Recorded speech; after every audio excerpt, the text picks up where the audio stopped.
मेरे प्रिय कक्षा 10वीं के जिज्ञासु सजग छात्र छात्राओं, पिछले पीरियड में बेटा हम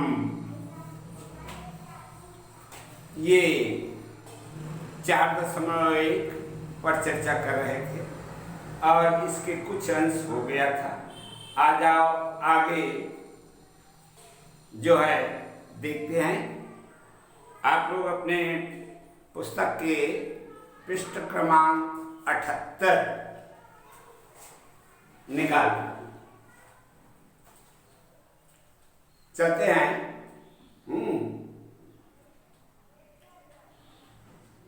ठीक। जमींदार होने के बाद भी नारायण सिंह बहुत सारा जीवन व्यतीत करते थे। उनका मकान बड़ी हवेली या किला नहीं था, बल्कि 20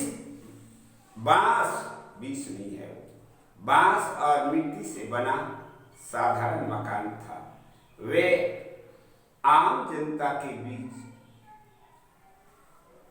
समरस होकर के ही अपने क्षेत्र का दौरा करते थे और रैयत की समस्याओं एवं कठिनाइयों का हल खोजते थे। कितना प्रजापालक था शहीद वीर नारायण सिंह, इसे पता चलता है। गांव गांव घूम करके प्रजा की सुख शांति का विशेष ध्यान रखने वाला वही प्रशासक है बेटा। और जो स्वार्थ में रत रहता है वो वास्तव में प्रशासक नहीं। तो ये परोपकारी जीव था, बहुत अच्छा प्रशासक था। आ जाओ आगे देखो। 1864 के प्रारंभ में नागपुर राज्य के साथ छत्तीसगढ़ क्षेत्र भी अंग्रेजी राज्य में मिला लिया गया। कैप्टन इलियट ने अपने अंचल की जमींदारियों का दौरा करके सरकार को रिपोर्ट भेजी। नए ढंग से टटोली लगान नियत किया, जिसकी व्यापक प्रक्रिया हुई। नारायण सिंह ने अंग्रेजों की इस नीति का विरोध किया। जो अंग्रेजी प्रशासक थे उनकी दमनात्मक नीतियां और मनमानी तरह से कृषकों से वसूली, इसको नारायण सिंह जी बर्दाश्त नहीं कर पाए। उन्होंने कहा हम नहीं, इस तरह के जो आप लगान लगा रहे हो वो ठीक नहीं है, इतना नहीं लगाओ। ऐसा उसने विरोध किया। इस प्रकार बेटा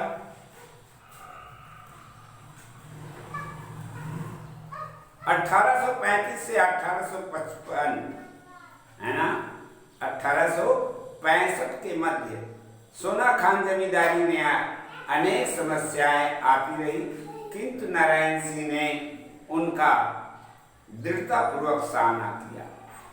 वे अपने ग्रामों को पुनः प्राप्त करने के लिए प्रयासरत रहे। इस अवधि में अंग्रेज अपनी देशव्यापी समस्याओं में व्यस्त थे। अफगान, सिंध, मिस्र, वर्मा आदि ज्वलंत प्रश्न। नागपुर में रघुजी तृतीय का शासन चल रहा था। राजा अस्वस्थता के कारण छत्तीसगढ़ आकर के प्रशासन देखने की स्थिति में नहीं थे। यद्यपि सोना खान जमींदारी की जागरूकता से वह सतर्क था। नारायण सिंह ने इस परिस्थितियों से लाभ उठाते हुए अपने अधीनस्थ जमींदार क्षेत्र में सुशासन स्थापित करने का प्रयास किया। मेहनत किया उसने, है ना।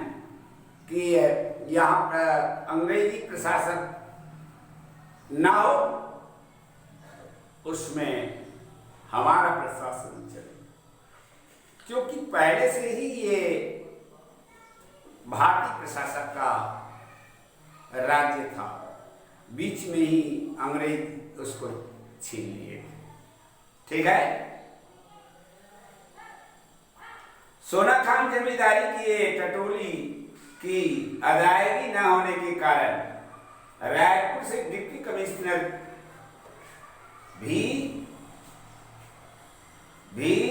इलियट नारायण सिंह के प्रति पूर्वाग्रह से ग्रस्त था। वह उन्हें दंडित करने की प्रतिक्रिया में था। इलियट अंग्रेज प्रशासक वीर नारायण सिंह, शहीद वीर नारायण सिंह को दंडित करने के पक्ष में था। इनके लिए वह सूक्ष्म कारणों को भी खोजने में सक्रिय था। उन्होंने नागपुर के कमिश्नर को शिकायत की और मेरी दृष्टि में जमींदार का व्यवहार असहनीय एवं अत्याचारपूर्ण है। ऐसी स्थिति में उसे खालसा और व्यापारी माखन के गोदाम को जमींदार द्वारा लूटे जाने का सूचना प्राप्त हुआ। अतः डिप्टी कमिश्नर ने नारायण सिंह को बुलाया, परंतु आदेश की अवहेलना होने पर उनके खिलाफ गिरफ्तारी वारंट जारी कर दिया। हुआ यह था कि सन 1858 में छत्तीसगढ़ में सूखा पड़ा, जिसमें पास अन्न की विशाल भंडार थे। नारायण सिंह को यह असह्य था कि जनता भूखी मरती रहे और व्यापारी अनाज पास अन्न के विशाल भंडार थे। नारायण सिंह को यह असह्य था कि जनता भूखी मरती रहे और एक के पास अटूट भंडार भरा रहे, भंडारी में जमा करते रहे। अतः नारायण सिंह ने भंडारों की ताले तोड़ दिए और उसमें से उतना ही अनाज निकाल लिया जो भूख के शिकार किसानों के लिए आवश्यक था। सबको नहीं निकाला उसने। जो बेचारे भूख से प्रताड़ित थे, उनके हित के लिए उन्होंने नारायण सिंह ने निकाल लिया उतना अनाज। नारायण सिंह के चरित्र एवं ईमानदारी का पता इससे चलता है कि उन्होंने जो कुछ भी लिया था उसके विषय में तुरंत ही डिप्टी कमिश्नर साहब को लिख दिया, परंतु अंग्रेजों ने षड्यंत्र कर सोना खान की जिम्मेदारी को गिरफ्तार करने के लिए मुल्की घुड़सवारी की एक टुकड़ी भेज दिया और थोड़ी बहुत परेशानी के बाद संबलपुर में उन्हें 24 अक्टूबर 1858 को गिरफ्तार कर लिया गया। उन पर मुकदमा चलाया गया। वस्तुतः नारायण सिंह की राजनीतिक चेतना एवं जागरूकता बितानी अधिकारियों को चुनौती थी। जो जागरूकता, जो ज्ञान, जो समझदारी वीर नारायण सिंह में था, वो अंग्रेजों के लिए चुनौती थी। अंग्रेज ये नहीं चाहते थे कि ये इस तरह से आगे बढ़ जाए।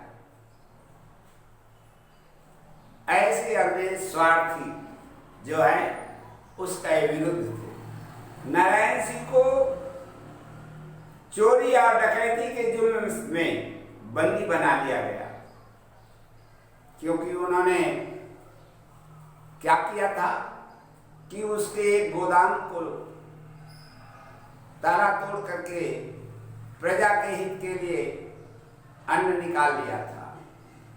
तो सरकार जो है ऐसा दुष्ट था कि प्रजा मरते रहे और हमारा भंडार भरा रहे, तो उसने तोड़ करके दे दिया था।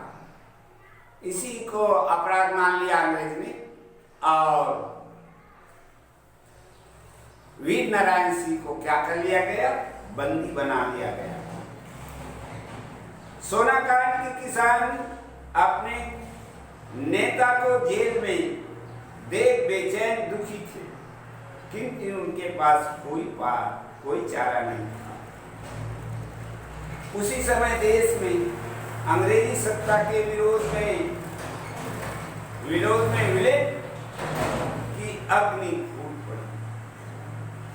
इसका लाभ उठा करके सोनाखान के किसानों ने संभवतः संबलपुर के विद्रोही नेता एवं क्रांतिकारी सुरेंद्र शाह से संपर्क किया और उसकी मदद से नारायण सिंह की रायपुर जेल से बाहर निकलने की योजना बनाई। 10 माह 4 दिन बंदी रहने के बाद नारायण सिंह 3 अन्य साथियों के साथ भाग निकले। जेल से ये भाग गए। वे जेल से भाग करके सीधे सोनाखान चले गए और 3 माह तक के स्वतंत्र घूमते रहे। रायपुर के डिप्टी कमिश्नर ने उन्हें पुनः पकड़वाने हेतु 1000 रुपए का इनाम घोषित करवाया। साथ ही उसने तुरंत ही एक दस्ते को सोनाखान की ओर भेज दिया, परंतु ब्रिटिश सरकार उन्हें खोजने या बंदी बनाने में असमर्थ रही। जब नारायण सिंह आ गए तो गांव-गांव के आदिवासी अपने नेता को देख करके खुशी-खुशी दृढ़ निश्चय कर संगठित हुए। विद्रोह का नगाड़ा गांव-गांव बजने लगा। नारायण सिंह इस तरह से लोगों में जागरूकता आई और परोपकारी जीव शहीद वीर नारायण सिंह को बचाने, उसका साथ देने के लिए सब लोग संगठित हुए। नारायण सिंह भली भांति जानते थे कि अंग्रेज सरकार उन्हें बखोशी नहीं और जल्दी से जल्दी गिरफ्तार करने के लिए पूरी ताकत लगा देंगे। और ऐसा हुआ। नारायण सिंह ने परिणामों की तनी भी परवाह नहीं किया। बिना अंग्रेजों के विरुद्ध संघर्ष का शंखनाद जारी रखा। बिजवार जाति के जमींदार नारायण सिंह के साहसिक कार्यों ने जनहित कार्यों में संलग्न होकर के अंग्रेजों का विरोध अकेले ही हिम्मत के साथ किया। सोनाखान पहुंचकर नारायण सिंह ने 500 बंदूकधारियों को एक सेना एकत्रित करने में सफलता पाई। उन्होंने हथियार एवं गोला बारूद बड़ी मात्रा में एकत्र किए और सोनाखान पहुंचने वाले प्रत्येक रास्ते पर जबरदस्त मोर्चाबंदी कर दिया। इस प्रकार से बेटा ये जो संघर्ष की और आजादी की लड़ाई कि हमारे इस भारतवर्ष में कैसे बहादुर, कैसे परोपकारी थे, ये बहुत ही छत्तीसगढ़ के एक बहुत अच्छा सा उदाहरण है। ठीक, आगे बेटा कल पढ़ाऊंगा, अगले पीरियड में पढ़ाएंगे। ठीक।